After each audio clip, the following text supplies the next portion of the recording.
Welcome to the fourth and final lecture of this series on the Weimar Republic. Why did it fail? Today we are going to examine the impact of the Wall Street crash of 1929 and how this led to the Great Depression in Germany and the inevitable rise of Hitler and the Nazi Party. Let's look at a definition for the Great Depression. This began in America following the Wall Street crash of 1929 and led to a sudden downturn in the global economy. This affected German industry because America recalled their loans that were given as part of the 1924 Dawes Plan.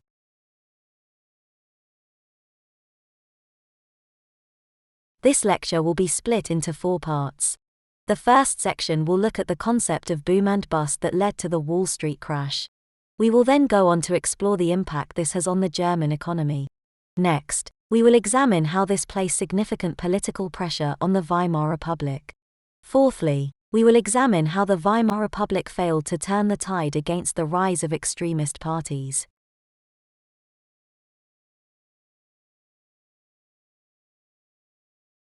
To understand the causes of the Wall Street crash, we need to examine the concept of boom and bust.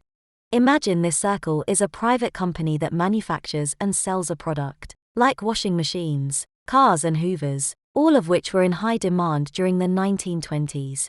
As the company grows, people invest in shares in the company, shown through the different colored segments. Those who invest in shares do so because they hope the company will grow and become more successful. This will mean their shares are worth more money. This happened with many companies across both America and Germany, resulting in the shareholders gaining a high return on their investment. It also means that the company could draw in new shareholders and produce even more products. This is called the boom era. All the shares of these hugely successful companies were monitored on what was called the stock market, which was based in Wall Street, in New York.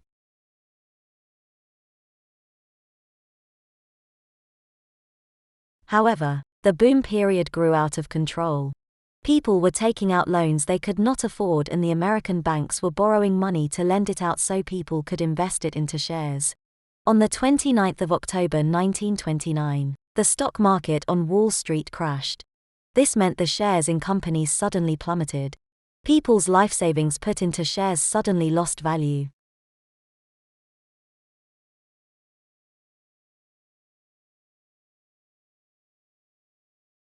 This leads to the company shrinking since people start to sell their shares at a low price in order to cut their losses. Once some shareholders sell their shares, this has a knock-on effect as others suddenly lose confidence in the company's value. This happens all across America. This ultimately results in bust. The companies go bankrupt, resulting in mass redundancies in their factories. Millions of workers become unemployed.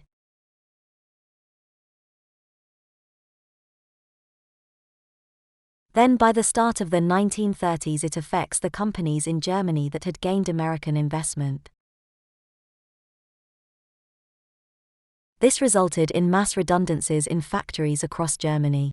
This is when the factory closes, so workers lose their jobs through no fault of their own. When people lose their jobs, they have less money to spend on nice things. This means cafes, restaurants and bars close. When things worsen, even essential shops like groceries and clothing shops suffer since people can no longer afford essentials. This means the middle class, especially small business owners, are affected. In the worst cases, people were thrown into abject poverty and made homeless, and some otherwise law-abiding citizens turned to crime.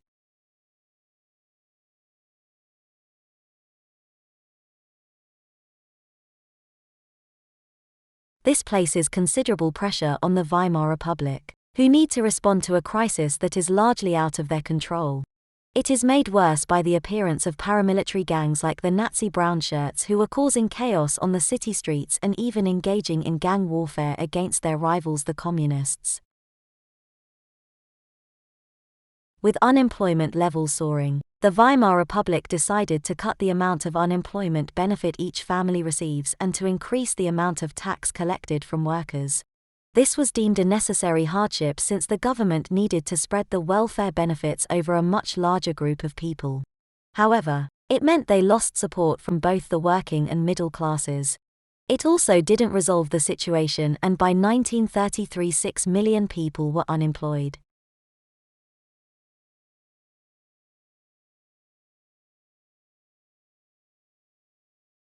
The leadership during the Great Depression was also weak. President Hindenburg was a national treasure and war veteran, but during the Great Depression, he was in his 80s.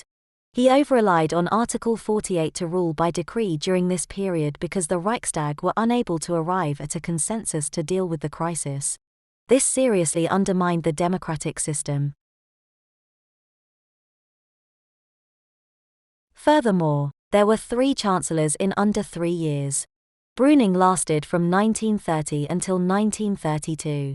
He was then replaced by von Papen, who lasted only 169 days. Finally, there was von Schleicher, who lasted a pitiful 56 days. This constant change in the Weimar leadership shows clear political instability. It shows that Weimar lacked strong leadership, and it helped to persuade the ordinary people to look to a more extreme alternative.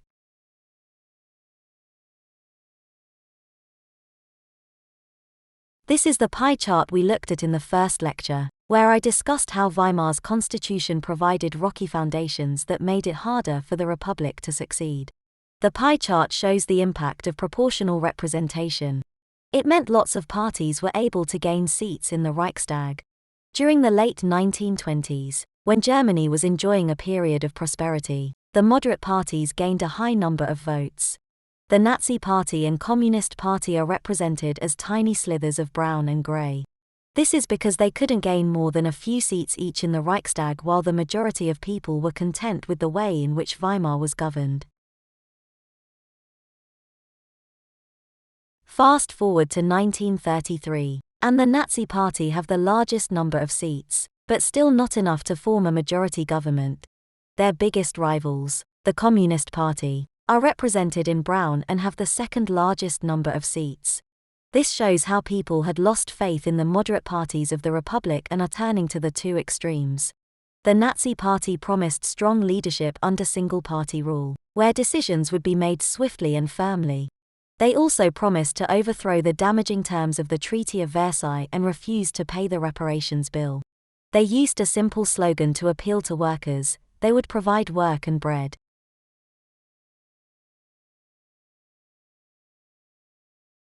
In January 1933, Hindenburg was very reluctant to appoint Hitler as Chancellor, even though he was the leader of the largest party in the Reichstag.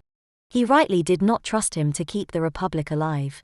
He tried to reappoint von Papen as Chancellor, but Hitler threatened to use his brown shirts to incite civil unrest.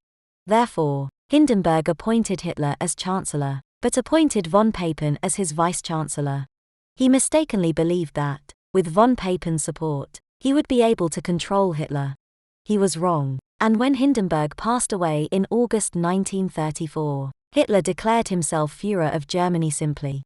Führer simply means leader.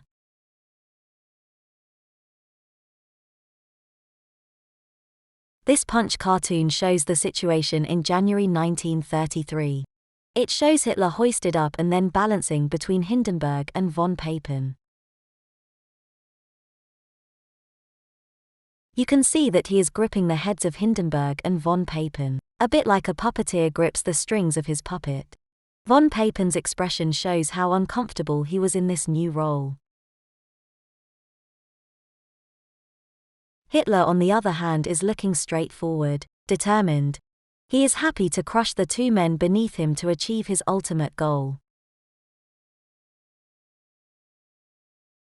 The cartoon is titled The Temporary Triangle, showing how the British press, as an outside observer, could see through the farce. It is accompanied by a parody where both Hindenburg and von Papen describe Hitler as a jolly good fellow. There is an aside: confound him. To confound someone is to surprise them and cause confusion. This is ironic, since it would be Hitler who would confound the two Weimar politicians with his next course of action. Over the course of the following 18 months, he would bring about Weimar's demise. This lecture has examined the final 3 years of the Weimar Republic, from the end of 1929 to the beginning of 1933. In any essay about these short-term causes of the Weimar's demise, begin by discussing the impact that the Wall Street crash had on the global economy. Then link this to the withdrawal of American investment in the German economy and how this resulted in mass redundancies for workers. You then need to explain how the Weimar government could not cope with this serious economic crisis and how over this 3 years of desperate times people looked to desperate measures. This resulted in the rise of the Nazi Party and Hitler's appointment as Chancellor in January 1933. Thank you for watching. This is the final lecture in this short series. Now, go to the plan section to begin drafting your own answer to this question.